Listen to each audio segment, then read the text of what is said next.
أعوذ بالله من الشيطان الرجيم. بسم الله الرحمن الرحيم. يا أيها الذين آمنوا لا تبطلوا صدقاتكم بالمن والأذى كالذي ينفق ماله رئاء الناس ولا يؤمن بالله واليوم الآخر فمثله كمثل صفوان عليه تراب فأصابه وبل فتركه سلدا لا يقدرون على شيء مما كسبوا والله لا يهدي القوم الكافرين.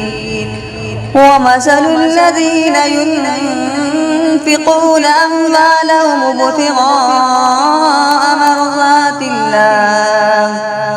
مرضات الله وتثبيتا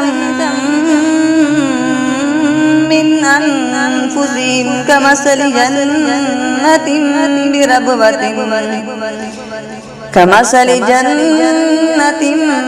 بربوة أصابها وبل